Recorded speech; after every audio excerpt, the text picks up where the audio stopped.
Good morning, everyone. It's time to go on the record. Look me in the eye when I'm talking to you.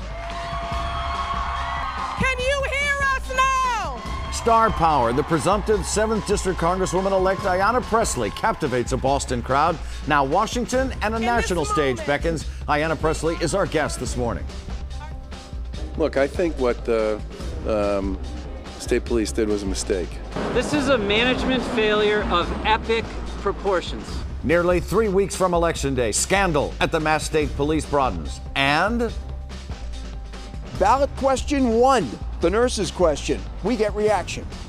From WCVB Channel 5, the inside word from Washington to Beacon Hill. Today's newsmakers are going on the record. good morning, everyone. I'm Ed Harding, along with News Center 5's political reporter Janet Wu. Thank you for joining us on the record this morning. And our guest this morning is the first African-American woman from Massachusetts to be sent to Congress. Ayanna Pressley staged a huge upset last month when she defeated fellow Democrat and 20-year veteran of Congress, Mike Capuano. Because she is unopposed in the November election, the Boston City Councilor will now be heading to Washington in the new year. We already know that.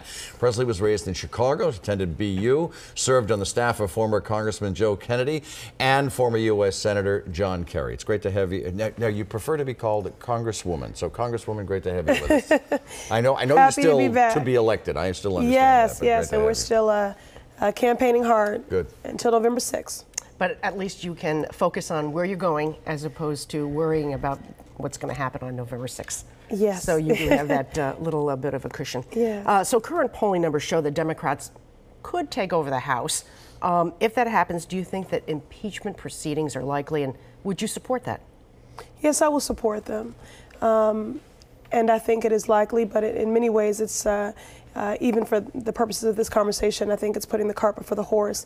What I'm focused on right now, before we can even get to a place of impeachment and taking back the White House, we need to take back the House and the Senate. And so I'm expending a great deal of sweat equity here in the Commonwealth to support our Democratic ticket, Jay Gonzalez in the corner office, and all of our down ballot offices. But I'm also traveling for the midterms so that I'm playing a role and doing everything possible to take back the House and the Senate. Likely that you will, at least Democrats would wait if they take over the House for the Mueller report to come out before they do anything? I think that's fair. And it's one of the reasons why I also hope to, as a freshman, I'll have a little say in the matter, but one of the committees that I'm looking at and that I would hope to serve on is Judiciary for that very purpose. And any other committees that you're hoping for? Energy and Commerce, Education and Workforce. And speaking of judiciary, let me shift the conversation to the Kavanaugh hearings. In the aftermath of the Kavanaugh hearings, America appears to be more divided than ever. Now here you are, just days before the final vote. Listen to this. I have been asked to not come off as outraged or angry for fear of being labeled as an angry black woman. Well, I am angry. The results of this November's election will certainly add to the schism across the country. What will you do to tone down the anger, or should the anger be toned down?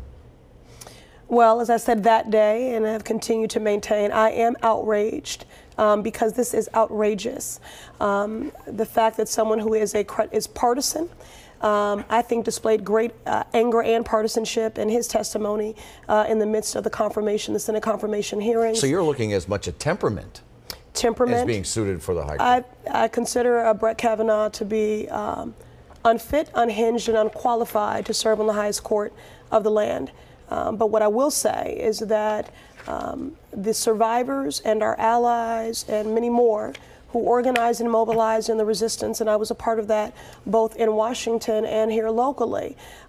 We remain undeterred and vigilant in our mobilizing, and we are organizing for elections. We are organizing all the way to the ballot box.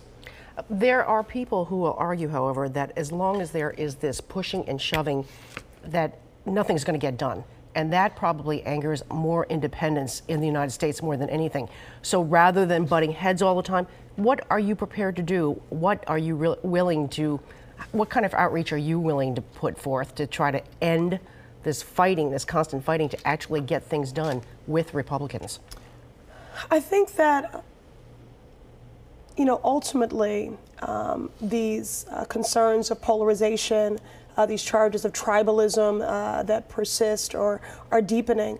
You know, I think what we're fighting for and what we're organizing for should not be considered partisan issues. Donald Trump was talking about the angry mob, but he has parsed his words in selective amnesia because he called the people of Charlottesville carrying torches fine people. So I certainly do understand those that would feel that we're very polarized in this moment, but if there's any tribe that I'm appealing to, it's the greater tribe of humanity. And I think this is a moment to not only resist and to organize and mobilize in affront to the draconian and cruel policies being rolled out of this administration every day that are a threat to the free press, to the courts, to voting rights, to our civil rights, to Roe v. Wade, as much as it is to also lift up and to affirm what we are for.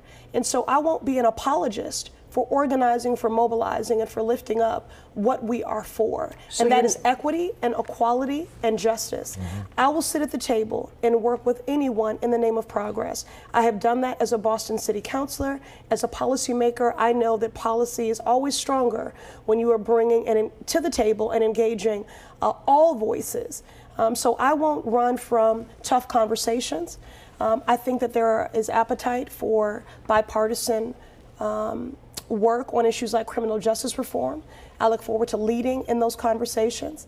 But there are some things I'm just simply not willing to moderate on, and that is the right of workers, of women, of immigrants. So are you waiting for the other side to make the first step forward first before you're willing to come to the table? Oh, no, not at all. I ran because I do believe that these times require leaders that are coalition and movement builders. And you can't build coalition if you are only bringing to the table people that share your opinion exactly. The issues that I'm looking to lead on, I'll be seeking out those people that are, those reps that are leading on those issues. But I also want to say that this is about more than just engaging elected voices and people that have a comma and the title of congressman or woman after their name. I'm talking about lifting up and engaging the voice of community, and that's why we won. Let me shift the conversation to the tax cuts. Now, if the Democrats gain control of the House next year, would you push to reverse the tax cuts that were passed by the Republicans? Even though they, despite the 800-point fall on Wall Street, the Wall Street's been impressive. The string on Wall Street, the record on Wall Street, the run on Wall Street has been impressive. Although the last few days have been unnerving, right? Right, and we see those. We read those reports, we see those statistics, but in the Massachusetts 7th, again, this is the most diverse and unequal district in our delegation and arguably perhaps in the country. And so despite news reports, what I'm seeing every day and the experiences that people are living with is that one job is not even enough. So there's much work that needs to be done to ensure that our economy is one that is inclusive, that people are working at a living wage, that they have access to housing that is affordable, that health care is accessible and affordable.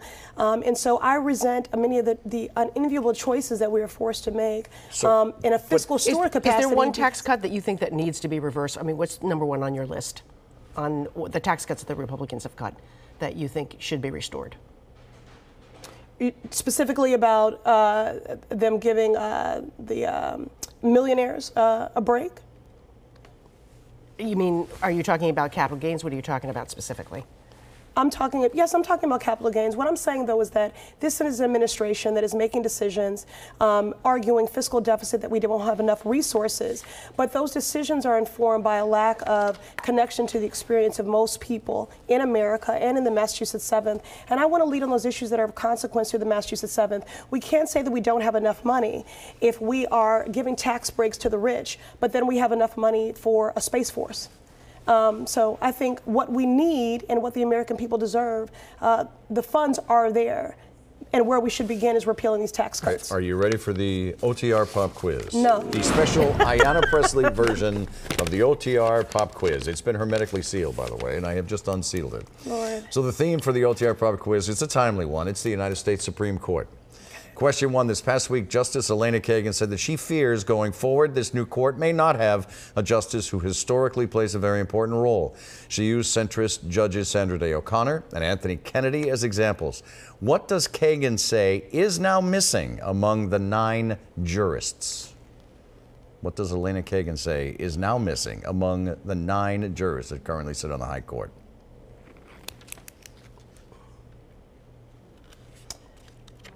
Oh, goodness. I It's don't a- know. it- I just immediately think of Ruth Bader Ginsburg and that we just need more women. Well, That's well, what I think. That's what I would say is missing. Okay. She Oh, said swing vote. She said swing vote. Yeah, a Someone swing able to vote. find the center on some issues. That's what she's saying because it's becoming so extreme. If you're looking for the swing vote. Question two is about question two. Question 2 on the Massachusetts ballot this November aims to establish a commission on limiting election spending and corporate rights. What historic U.S. Supreme Court ruling is this responding to? Citizens United. Versus the Federal Election Commission in 2010. We continue on the record with Ayanna Pressley. Stay with us.